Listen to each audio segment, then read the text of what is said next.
Cancer.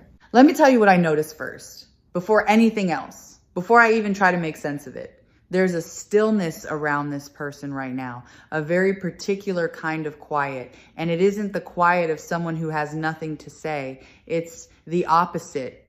It's the hush of someone standing at the edge of speaking, someone who has rehearsed the words so many times in private that they've worn a groove into their own thinking. You are on the other side of that groove. You are the sentence they keep almost saying out loud. And what strikes me sitting with this is how much feeling is being held in such a small, still space, like a room that looks empty, until you step inside and realize the air itself is charged. So let's stay here for a moment, because I want you to understand the difference between a person who is cold and a person who is careful, and this person is careful. That distinction matters more than almost anything I could tell you today. Coldness has no pulse. Carefulness has a racing one. When someone holds back out of indifference, there's nothing underneath the surface, no current, no heat. But when someone holds back the way this person has been holding back, it's because the feeling is so large that they've been frightened of what might happen if they let it move. They weren't protecting themselves from you.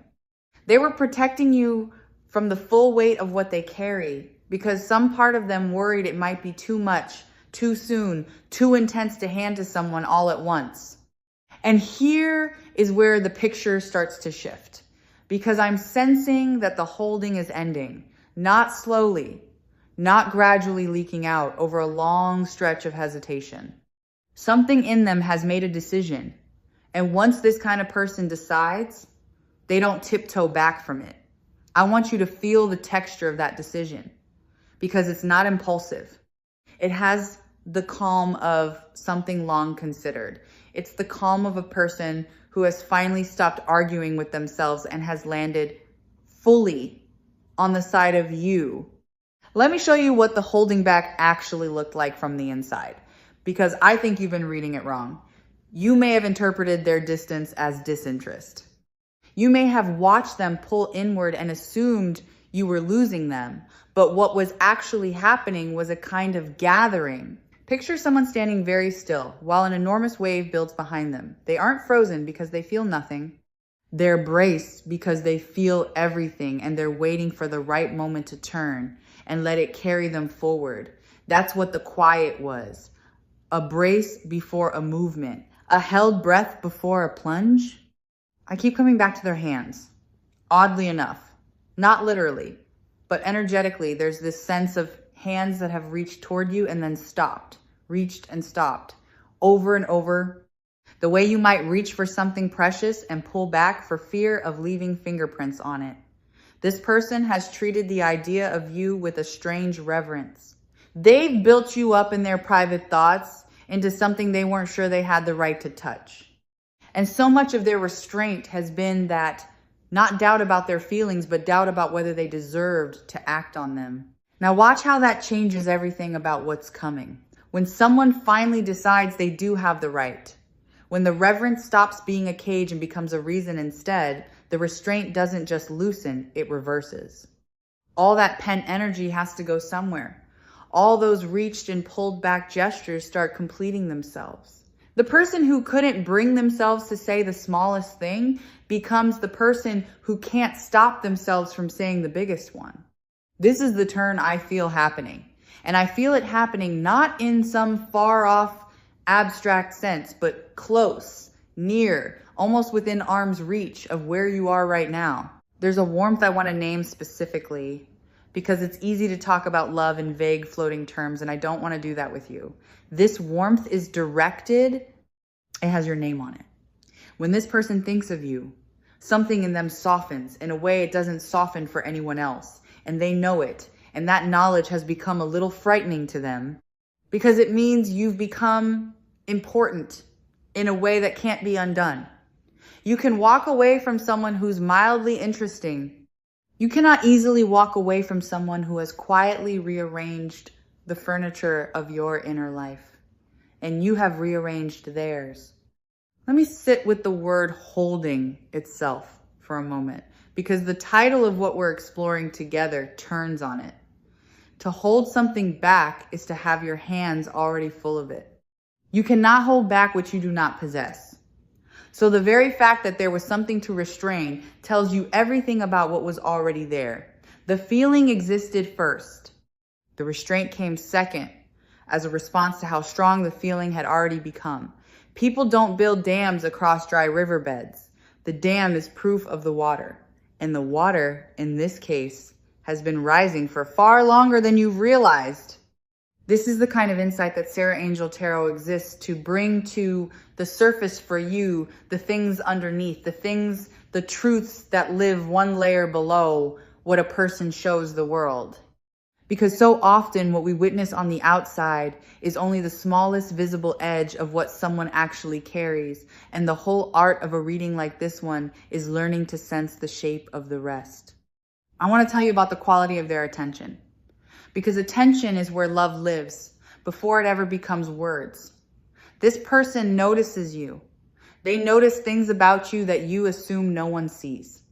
The small shifts in your mood that you think you hide well, the way you go quiet when something's wrong, the particular thing that makes your face open up when you're truly happy, they've cataloged you. They've been studying you with the devotion of someone learning a language they intend to speak fluently for a very long time.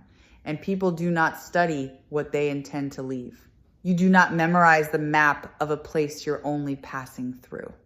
Here's something tender I'm picking up, and I want to hand it to you gently. There's a specific memory this person keeps returning to. A moment between you that might have seemed ordinary to you, unremarkable even, something you might not have flagged as significant at all. But for them, it became a kind of anchor. They replay it. It's the moment they point to privately when they explain to themselves why they can't let go. You may never know exactly which moment it is, but I want you to understand that somewhere in your shared history, there's an instant you gave away without thinking, and they picked it up and have been carrying it in their pocket ever since. Let me widen the lens, because I don't want you to think this feeling in them is fragile or uncertain. It isn't. What I'm sensing has weight and root. This is not a passing infatuation that will evaporate the moment something shinier crosses their path. Infatuation is loud and shallow. What this person feels is quiet and deep. And quiet, deep things don't blow away in the wind. They've had time to test their own heart. They've had every opportunity to talk themselves out of you. And they've tried. And it didn't work. And at some point, they stopped trying. There's a kind of surrender in that. Not defeat, but the peaceful surrender of someone who has stopped fighting a truth that was never going to lose. I keep sensing a phrase forming in them, something they want you to know, and it isn't dramatic. It isn't a grand declaration full of fireworks. It's simpler and steadier than that. It's more like, I've made room for you. I've cleared a space and it's yours, and I'm not going to fill it with anyone else. That's the emotional reality underneath whatever words eventually come out. This person has been, in a very real way, keeping a seat empty for you, refusing to let anyone else sit down in it. And the reason they're done holding back is that keeping the seat empty in silence has finally started to feel dishonest to them. They'd rather tell you the seat exists than keep guarding it in secret. There's a shift in their courage I want to trace for you, because courage isn't a single thing that arrives all at once. It builds in stages, and I can feel the stages this person has moved through. First, there was the stage of admitting it to themselves, which took longer than you'd think. Then the stage of admitting it to someone else, a friend maybe, a confidant, someone they trusted enough to say it out loud to, for the first time, and saying it out loud, made it real in a way that couldn't be walked back. And now there's the final stage, the one they're standing in right now, the stage of being ready to bring it to you directly. Each stage required more nerve than the last, and they've climbed every one. Notice how different this feels from someone who leads with their heart carelessly. There are people who fall fast and speak faster and mean less. This is not that. This is someone who moves slowly, precisely because they take it seriously, and the slowness you may have found frustrating is actually the strongest evidence of how much it matters to them. Fast is cheap. Slow is expensive. This person has been spending something to arrive at you, and they've been willing to pay it. And that willingness is itself a form of love that doesn't always get recognized as such. I want to talk about what they see when they look at their future, because this is where the holding back really dissolves. When this person imagines the shape of the years ahead, you're in the picture. Not as a maybe, not as a question mark, but as a settled presence. They've done the private work of picturing an ordinary life with you, woven through it the small, unremarkable days, the mornings, the routines, the quiet in-between hours that make up most of a life. And here's the thing about that kind of imagining. You don't do it about people you plan to release. You only build detailed futures around people you intend to keep. The fact that they've been decorating tomorrow with you in it tells you exactly how permanent their intentions have become. Let me name a fear they've carried, because naming it dissolves some of its power. They've been afraid that they feel more than you do. That's been part of what held them still, the worry that if they revealed the full size of their heart, they'd be standing there exposed while you looked at them with something less than what they were offering. This is one of the oldest fears in the world. The fear of loving unequally, of being the one who cares more. And what's beautiful about where they've arrived is that they've decided it's worth the risk anyway. They'd rather offer everything and find out than keep everything hidden and never know. That decision to risk being the one who feels more is one of the bravest things a cautious person can do. There's something I find deeply moving about the way this person has protected your dignity even in silence. They've never made you a subject of gossip. They haven't reduced you to a story they tell to entertain other people. Whatever they feel, they've kept it clean, kept it respectful, kept your name safe in their mouth. And that matters, because it tells you the character of the person whose feelings are about to surface. This isn't someone who wants to conquer you or collect you. This is someone who wants to honor you. The love that's been holding itself back is a love with good manners. A love that has been waiting for permission rather than trying to take anything from you by force. I'm sensing that something you did recently, some gesture, some word, some small act of warmth on your part landed on them harder than you'd guess. You may not have thought twice about it, but to someone who has been quietly hoping, the smallest sign of openness from you can feel like a door swinging wide. It's possible that you, without meaning to, gave them the exact permission they'd been waiting for. That a moment of ordinary kindness from you was read by them as a signal, and that signal is part of what tipped them from holding back into moving forward. Your gentleness has more power over this person than you realize. Let me draw out something about timing without pointing to any particular day, because the timing of this isn't accidental. This person waited until they were sure, not sure of you, but sure of themselves. They didn't want to come to you half-formed, still wobbling, still unsure whether they'd change their mind. They wanted to arrive solid so that when they finally opened up, you could trust it. So that you'd never have to wonder if they'd wake up tomorrow and take it back. The wait, in other words, was a gift they were preparing for you. They were making themselves into someone whose word you could lean on before they ever gave you their word. Here's a truth that lives underneath the whole situation. This person doesn't just love you. They respect the version of themselves that they become around you. That's rarer and more important than it sounds. Some people are drawn to who they are when they're with someone. This person is drawn to who they get to be. You bring out a steadiness in them, a generosity, a softness they don't always have access to on their own. And that means their attachment isn't only about you as a separate object of desire, it's about the person they get to be in your presence. That's the kind of love that lasts, because it's woven into their sense of their own best self. I want to acknowledge something you might be feeling on your side, because this isn't only about them. You may have grown tired of waiting. You may have started to build walls of your own, started to protect yourself from a hope that seemed to keep not arriving.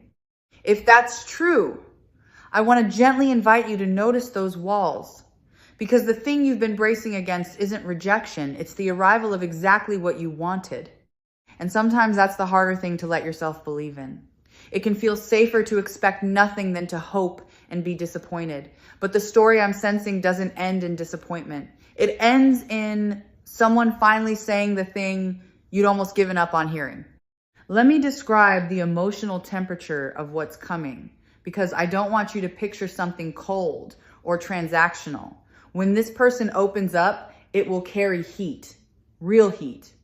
There's a passion in them that has been pressurized by all this waiting, and pressurized things release with force. What has been dammed will move fast once it starts moving.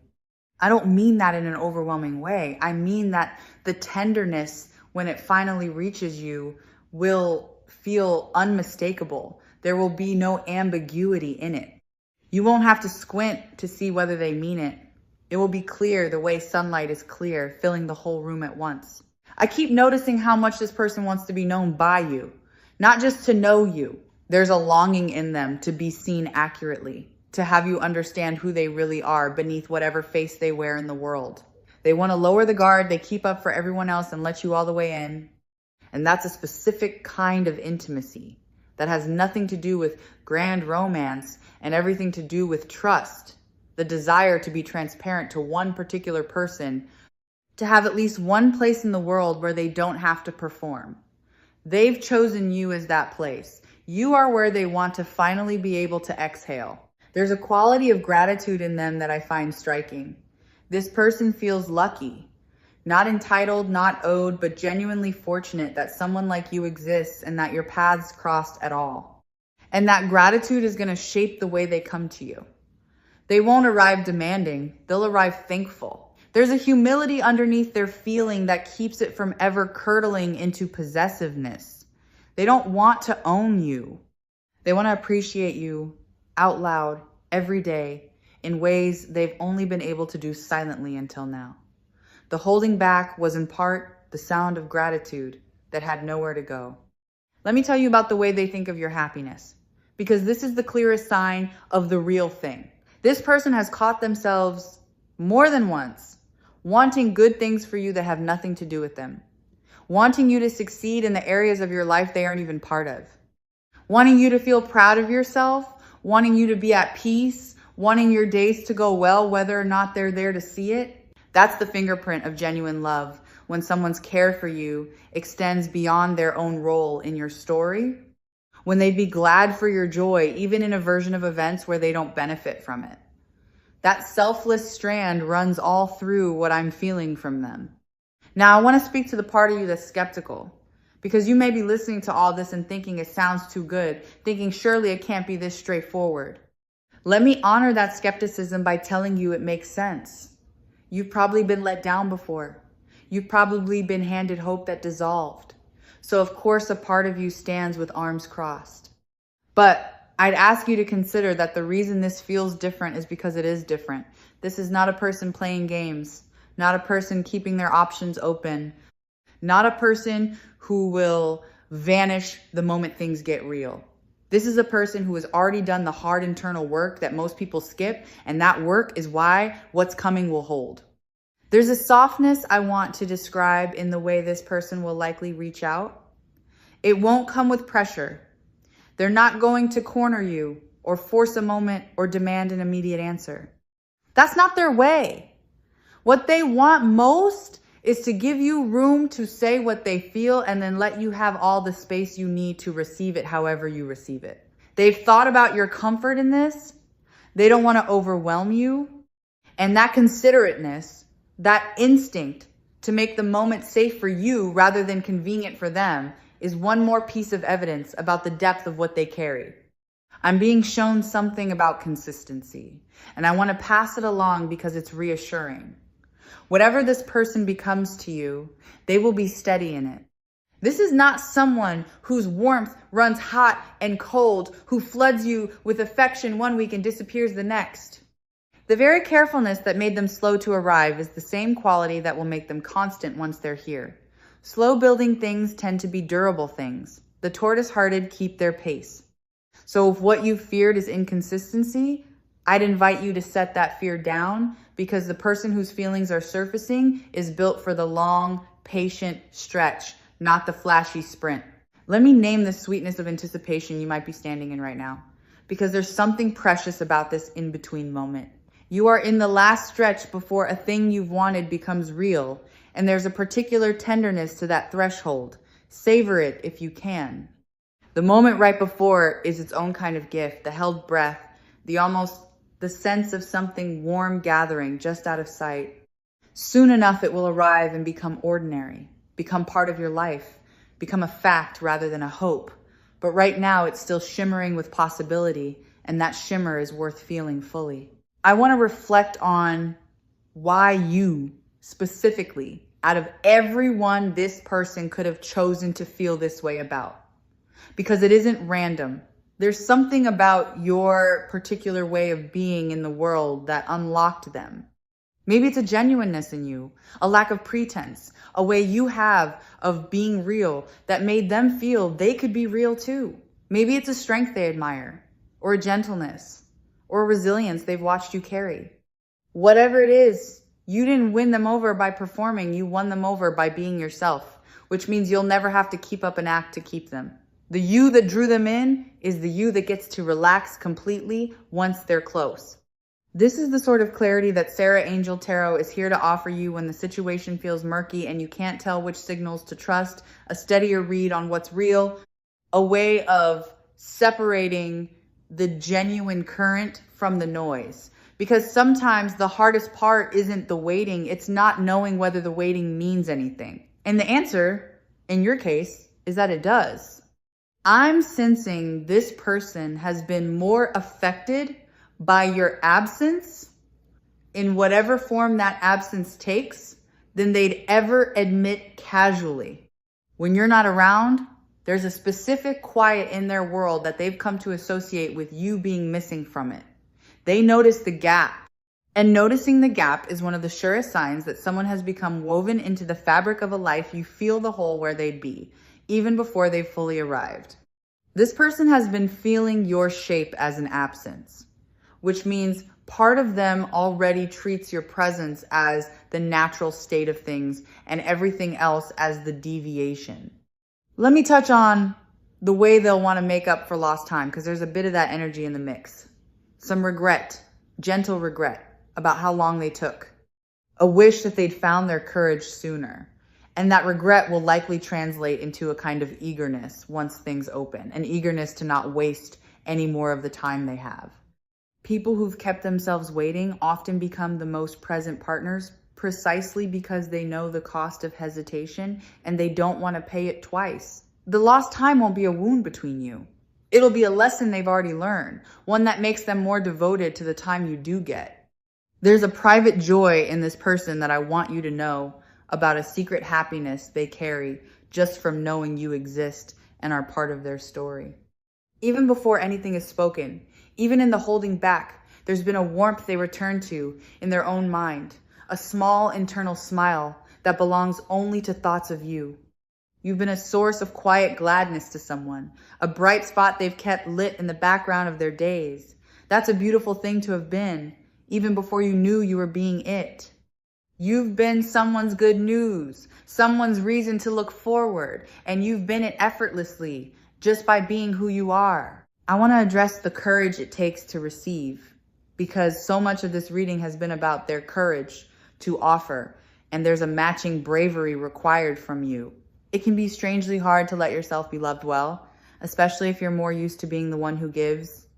When this person's care reaches you, some part of you may want to deflect it, to minimize it, to not quite let it land, because letting it land means letting yourself matter that much to someone. I gently encourage you to let it land anyway. You are allowed to be adored. You are allowed to be the one who is cherished. Practice receiving, because a great deal of receiving is coming your way. Let me draw your attention to how this changes the story you may have been telling yourself. If you've been carrying a narrative where you're the one who feels too much, who wants too much, who is somehow too intense or too eager, this reversal rewrites all of that. Because here is someone who has been feeling more than you knew, wanting more than they showed, holding back an intensity that matches or exceeds your own. You were never too much. You were just early to your own honesty. And now the other side is catching up, and you'll find that the depth you were half ashamed of is exactly the depth this person has been longing to be met with. There's a specific tenderness in how this person handles the idea of your past, your history, whatever came before them. They don't hold it against you. They don't want a version of you that's been sanded down and simplified. They want the whole of you, the parts that were shaped by things that hurt, the parts that learned caution the hard way. They're not looking to erase your story. They're hoping to become the next good chapter in it. That acceptance is part of what makes the love feel safe. You won't have to hide your scars from this one. They've already made peace with the fact that you arrive as a full person with a full past, and they want all of it. I'm noticing an eagerness in them to give you things. And I don't necessarily mean objects, though that may come too. I mean an eagerness to give you experiences, attention, ease, moments of feeling truly taken care of. There's a giver's heart in this person, a real pleasure they take in another person's delight, and you've become the primary target of that generous instinct. They've been imagining the ways they might make your life a little softer, a little warmer, a little more held. Some of that giving has already been happening quietly, in ways you may have attributed to coincidence or ordinary kindness, when really it was them choosing you again and again in small, unannounced ways. Let me speak to the steadiness of the ground beneath all of this, because I want you to feel secure in it. What's building here isn't precarious. It's not the kind of thing that a single awkward moment could shatter. There's a resilience to genuine, considered feeling. It can survive missteps, misunderstandings, the ordinary friction of two real people learning each other. So even if the beginning isn't perfectly smooth, even if there are nervous moments and clumsy first words, none of that will threaten the foundation. The foundation is solid because it was built slowly, in private, over time, and things built that way don't topple easily. I keep returning to how ready this person is, because readiness is the whole heartbeat of the title we're exploring. Being done with holding back is not the same as being pushed into the open against your will. This person isn't being forced out of hiding. They're choosing to step forward on their own terms, in their own timing, because staying hidden has finally become more painful than the risk of being seen. That's the tipping point that's been reached. The cost of silence has finally outweighed the cost of speaking. And once that scale tips, it doesn't tip back. There's no returning to the version of things where the feeling stayed locked away, because that version has become unbearable to them.